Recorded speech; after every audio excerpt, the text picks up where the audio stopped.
Mga mahal na konseho,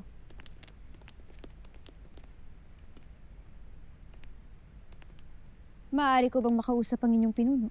Avisala, May nais lamang akong isang guni sa iyo.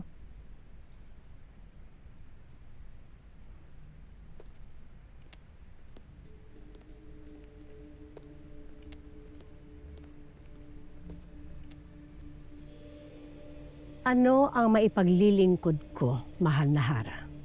Batid ko na ang iyong tungkulin ay ang paglilikha ng batas para sa ikabubuti ng Sapiro. Ngunit sa palagay ko ay hindi na ninyo sakop ang panghihimasok sa buhay namin ng mahal na Rama. Kaya wag mo nang diktahan at lasunin ang isip ni Soldarius laban sa akin. Ngunit ako'y nagbibigay lamang ng payo na nakakabuti para sa aking hadiah. Dahil ibig ko siya maging malakas na Rama na may sariling pagkukusa at pagpapasya. Hindi ba para sa ikabubuti ng Sapiro ang aking mga pasya? Kung tunay ang inyong tinuran, nasaan ang inyong tagapagmanang anak? Dahil ang inyong anak ay hindi lang tagapagmana ng trono, bagkos magbibigay ng liwanag, saya, at pag-asa sa ating kaharian. Kaya mahal na Hara, habang wala pa kayong maihahandog na anak, ay patuloy kong pagdududahan ang iyong pamumuno.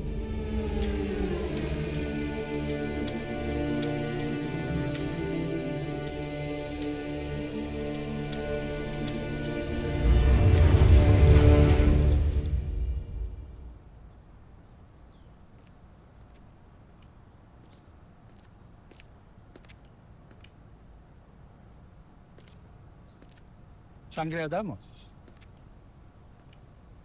Ano't nandito kayong nag-iisa? Mawalang galang na sa aking katanungan, Nuno. Subalit, umibig na ba kayo?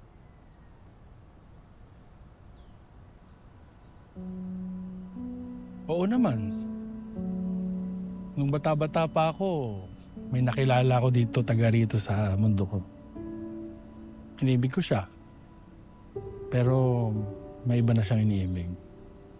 Isang lalaking akala niya mas nakakahigit sa akin.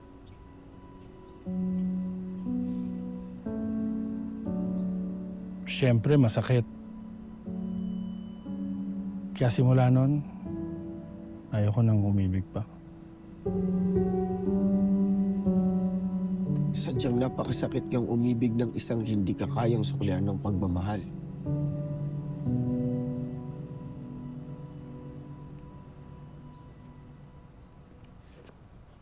Ay, parang kilala ko yung tinutukoy mo, ha? Si Dea, di ba?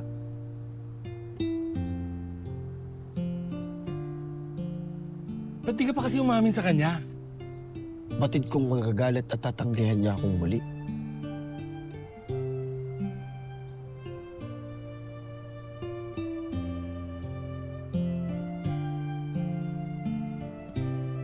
Alam ko na. Ganito. Ang sabihin mo sa kanya, I love you so much. Anong kahulugan nun, Nuno? I love you so much. I love you. Iniibig kita. So much ng labis. I Love you. love you Love you so much. so much. Tama. I love you so much. Tama. Pero para hindi siya magalit sa'yo, kapag tinanong niya kung ano ibig sabihin nito, ang sabihin mo, isa kang tapat na kaibigan. O di ba? Nasabi mo sa kanya yung nararamdaman mo, pero hindi siya magagalit.